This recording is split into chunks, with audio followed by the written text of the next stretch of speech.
Hi guys, my name is Will. I'm here to tell you about trekking up to Machu Picchu next summer with Childreach International. Our trip is a once-in-a-lifetime opportunity. You'll be visiting an amazing part of the world, you'll be helping a wonderful children's rights charity, and you'll be gaining skills that will look great on your CV going forwards. What we're offering is a 6-day trek through the beautiful Andes Mountains, culminating in Machu Picchu, which is an Inca city and one of the new 7 wonders of the world. Machu Picchu is the only surviving example of an Inca Citadel and is an absolute must-see bucket list destination. All of our trips are in summer and we'll fly you out there with a team of students from your university, and together you'll have raised tens of thousands of pounds for Childreach International. You'll arrive in Cusco where you'll be spending 2 nights, and this will give you a really great opportunity to adjust to the altitude at 3,400 metres. While you're there, you'll get the opportunity to see the Sacred Valley, which is some Inca ruins. Or, if that hasn't quite done it for you, you can also visit Paddy's, the world's highest Irish bar. The next day is your first day of your trek, and we will transfer you out to Marcajasa. You'll spend that day walking through the Andes foothills into what will be your first glimpse of the beautiful Andes Mountains. You'll follow an ancient aqueduct and you'll arrive at Pampa at the end of the day to camp. With you, you'll have a team of guys cooked in mules, and they'll help with the carrying, means you can focus on the experience itself. While you're doing the trek, you'll get a 3-course hot meal for every lunch and dinner, meaning you're well fed and you can deal with all the exertion. The next day is your hardest day trekking. I mean, you're summiting 3 peaks of the Andes, but it's so worth it for the views. You'll start the day by trekking up to the Sorococa Lagoon, which is at the base of the Humante Glacier. The waters are just crystal clear and everyone gets the opportunity to go swim in them, and most do. It's beautiful. You'll take a short break, and from there you'll start the tackling of the Salcante Mountain Pass. The Salcante Mountain Pass gets as high as 4,600 metres, and I mean, images are going to appear now, but the views are like gorgeous. It's one of the highlights of the trek itself. And to be honest, if your only motivation is Instagram likes, this is the spot for you. So you camp... Childreach Pampa. Childreach Pampa. You camp at Childreach Pampa for the night. You're still really high up, you're at 3,850 metres. There's plenty to do and see there. You can explore some waterfalls, but also it's been a long day walking. You'll want to get rested nice and early. Day 3 is a total change in scenery. You start the day at Nevado Salcante and you're leaving that rugged, barren, mountainous terrain. In fact, the Incas would have called the Salcante Pass the Savage Mountains, and you're dropping down into this lush green cloud forest, loads of wildlife, lots of flora and fauna to see, and you end the day at Pampa, which is at 2,900 metres. Day 4, after breakfast, you'll continue your descent through the cloud forest and you will emerge out into the ancient Inca farmland of the Santa Teresa Valley. You might have seen it in history books, but it's tiered farmland as you go down the mountain, and where there's farms, there's farmers, and where there's farmers, there's llamas. So we run a who can get the best llama selfie competition every year, and I await your entry with great interest. You spend the night in Lukman campsite, and then the next day, which is day 5, you trek through the jungle along some old railway tracks to the market town of Aguas Calientes. Aguas Calientes, for any of you that speak Spanish, gets its name from the Spanish words for hot waters, which probably explains what the main attraction is. There are some geothermal springs in the town that you can pay 20p to enter, or if you're feeling adventurous, go explore, find some natural geothermal springs a little bit up higher in the mountains. Aguas Calientes is also this vibrant market town, so if you're looking to buy a little souvenir for some of the wonderful people who've helped you up to this point, this is the place to be.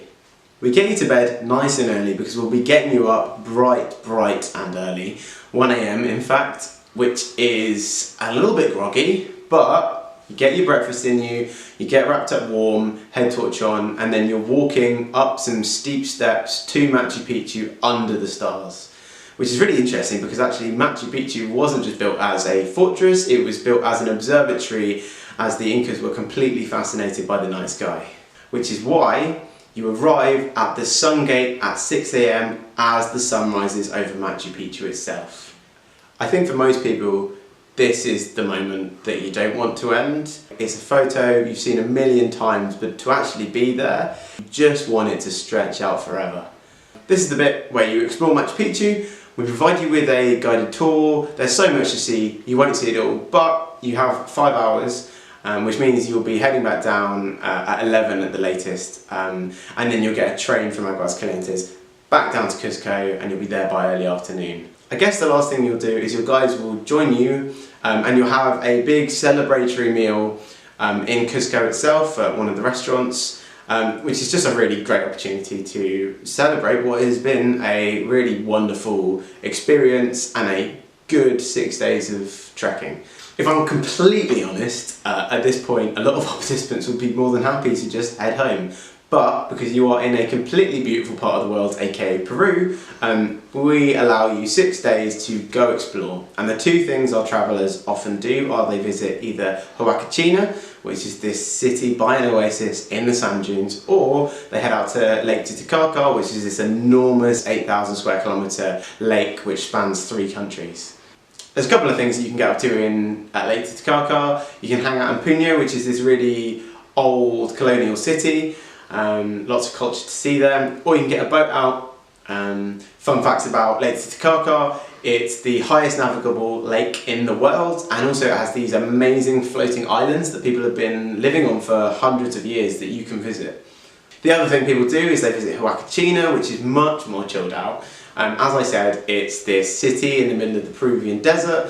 You can swim in the oasis. You can get active, you can go quad biking or sandboarding, or if you just want to chill out, you can sit back and have a cold drink.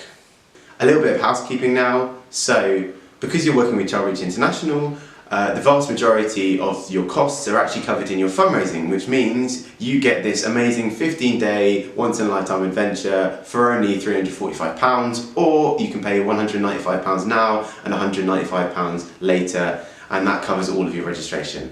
So once you've registered on the trip, you become a fundraiser for Childreach International, which means you'll be raising money for all our projects around the world. Childreach are a child rights charity, and we believe that all children should be free to fulfil their potential. What makes us unique is our build, learn, change model.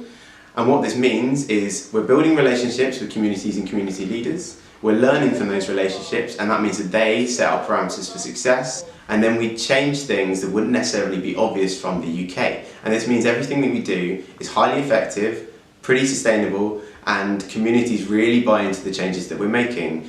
We do this by having offices in all of our countries that we work in, and they're run by local people. A really good example of our Build, Learn, Change model is our school farming project, which is tackling the problem in Tanzania that 2/3 of the population are malnourished, which has the knock-on effect that children aren't attending school because they're needed at home to work or for health reasons. So we've made this really small change. We've been installing small plots of land for farming in our schools, and this tackles the problem in 3 ways. Children are getting fed a hot meal every day in school, they're getting an education on nutrition and farming, and then finally the knock-on effect is that kids are actually attending school in much higher numbers, so attendance has gone up from 70 to 98% in our schools. The really great thing about this project is it's self-sustainable. So when a school produces more than it consumes, it sells it off to the community, and it can reinvest in making the farms larger or in the school itself. To cover the cost of your trip and to ensure that at least 50% of what you raise goes to our projects, the fundraising target is £3,145 for flights included and £2,345 for ground arrangements only. Included in that is pretty much everything to do with the trek itself.